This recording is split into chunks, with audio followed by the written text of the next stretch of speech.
안녕하세요, 송스티비입니다.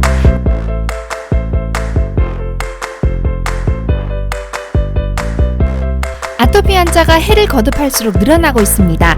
제가 어렸을 때를 생각해보면 아토피는 그리 흔한 질병이 아니었습니다. 하지만 지금은 한국인의 100만 명 이상이 아토피로 고통을 받고 있죠. 부모 양쪽이 모두 아토피일 경우 자녀에게 아토피가 생길 확률은 무려 75%나 됩니다. 오늘은 아토피 천국 대한민국에서 아토피를 관리하는 방법 알려드리겠습니다. 건강보험심사평가원은 소아 아토피가 41.4%를 차지한다고 발표했습니다. 태어나자마자 아토피를 겪는 아이들, 문제는 무엇일까요? 태아는 자궁 속에서 양수를 삼키게 되는데 그 양수 속에는 엄마가 먹은 음식의 향미뿐 아니라 식품 첨가물, 그리고 엄마가 코로 들여 마신 공기 중에 떠다니는 환경 호르몬까지 수많은 독소들로 오염되어 있습니다. 이 독소 안에서 자란 태아는 아토피가 생길 확률이 상당히 높습니다. 아토피는 먹는 음식에 의해서도 심해질 수 있는데 대부분의 아이들은 부모의 식습관에 큰 영향을 받습니다. 아이가 태어난 후 편식하지 않고 건강하게 자라길 원하신다면 평소 좋은 음식을 먹는 습관을 가질 필요가 있습니다. 아참, 엄마가 임신하기 1년 전부터 먹은 음식은 태아에게 영향을 미치니까 임신을 준비하는 분은 최소 1년 전부터 건강한 식습관 관리하셔야 되겠죠? 우리는 수많은 독소로 둘러싸여 있는데요. 역삼투와 물, 나쁜 세정 제어 화장품, 자동차 배기가스, 황사와 미세먼지, 인스턴트 음식이나 탄산음료, 스트레스, 코로나 바이러스까지. 이러한 독성이 몸에 들어오면 우리 몸은 면역계를 작동시켜서 독소를 배출합니다. 면역계에 대한 자세한 내용을 알고 싶으신 분은 링크 걸어드릴게요. 독성이 들어오면 우리 몸은 면역세포가 출동해서 정확하고 신속하게 이를 처리하죠. 그런데 먼저 들어온 독소를 아직 처리하기도 전에 또 다른 독소가 유입될 경우 면역은 과잉 반응을 일으킵니다. 끊임없이 밀려오는 독소를 처리하느라 고생하는 시간이 길어지면 면역도 지쳐버려서 처리 능력의 정확성이 떨어집니다. 그러면 독소랑 비슷한 정상세포까지 공격하게 되는데요. 이 경우 주위에 엉뚱한 곳을 공격해서 상처를 내기도 하고 적은 양을 처리하면서 과하게 행동해서 염증을 일으키기도 합니다. 이것이 바로 아토피성 염증 반응입니다. 아토피를 관리한다는 것은 몸 안으로 들어오는 독소를 차단하고 내 몸에 독소를 해독하는 것, 여기에 초점을 맞추어야 할 것입니다. 이미 아시겠지만 스테로이드제 연고는 그 부작용이 심해서 많은 분들이 꺼리는 부분이죠. 아토피에 스테로이드 연고를 사용하면 더욱더 증상이 심각해진다는 것을 시간이 지나면 알게 됩니다.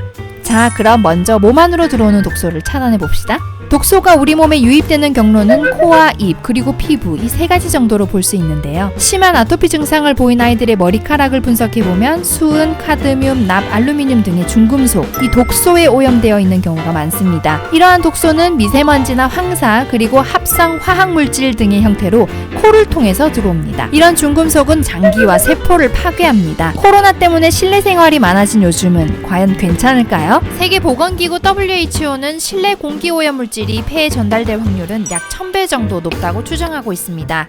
폐의 기능이 떨어지면 아토피나 알레르기가 더욱 심해진다는 보고도 있죠. 또 실내 건축 자재와 벽지 등에서 나오는 발암물질, 벤젠 등의 휘발성 유기화합물과 포름알데히드 등은 아토피 피부염의 주요한 원인입니다. 특히 페인트를 부드럽게 만들기 위해서 사용되는 톨루에는 신경 독성 물질로 아토피 피부염을 악화시키는 역할을 합니다. 또한 향을 내는 것들, 요즘 많이 쓰시는 방향제나 향수 같은 섬유유연제, 향이 강한 샴푸나 세정제 등에 들어있는 인공향료는 알레르기나 천식, 편두통의 원인이 될 수 있고 몸에서 독소로 쌓입니다. 이러한 공기 중에 독소를 해결할 수 있는 것은 자주 환기를 하는 것과 공기청정기를 사용하는 것입니다. 공기청정기를 고르실 때에는 디자인보다는 성능을 따져보시고 유해물질을 얼마나 걸을 수 있는지에 대한 공식적이고 객관적인 자료를 검토해 보시길 바랍니다. 또한 요리할 때 가스레인지에서 나오는 일산화탄소, 이산화황, 이산화질소는 폐암의 주범이죠.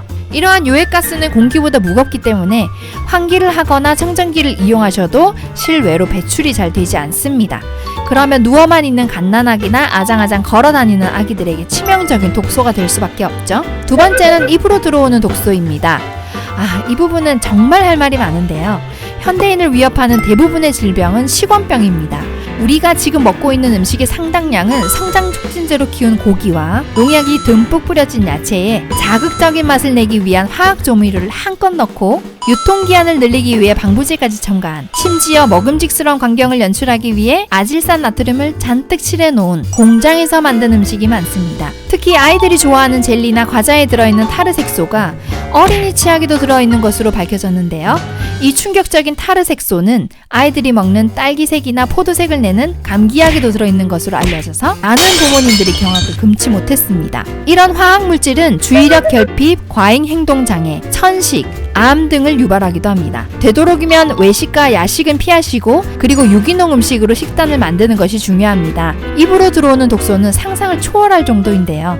이 부분은 제가 다음에 따로 영상을 제작하도록 하겠습니다. 세 번째는 피부로 들어오는 독소입니다. 잘 아시는 것처럼 피부로 흡수되는 독소는 우리가 사용하는 세정제, 헤어 제품, 그리고 화장품 등이 있습니다. 이때 사용하는 바디로션은 피부 호흡을 막지 않아야 하고, 화학 성분은 최소한으로 하는 화장품을 선택하셔야 됩니다. 무엇보다 몸의 안과 밖의 산과 알칼리 균형이 아주 중요한데요. 피부는 pH 5.5의 약산성이고, 몸의 내부는 pH 7.3의 약알칼리입니다. 그런데 어떤 이유로 몸 안이 산성으로 기울면 피부는 pH 8.5가 됩니다. 우리 몸의 1차 방어 역할을 하는 약산성의 피부가 알칼리성으로 변해서 아토피를 더욱더 심하게 하는데요. 몸 안을 산성으로 만드는 것에는 여러 가지 원인이 있습니다. 미세먼지로 인한 산소 저하, 패스트푸드 같은 산성 음식을 드실 경우도 포함이 되겠죠. 하지만 가장 중요한 건 물입니다. 최근 가정에서 사용하고 있는 역삼투압 정수기를 통해 만들어진 물은 몸 안을 산성으로 만들어서 아토피를 악화시킬 뿐 아니라 암을 유발하기도 하죠. 완벽하게 제거된 깨끗하고 순수한 물이라는 업계의 주장처럼 이 물은 다른 말로 증류수입니다. 의도하지 않은 실험 결과를 미연에 방지할 수 있기 때문에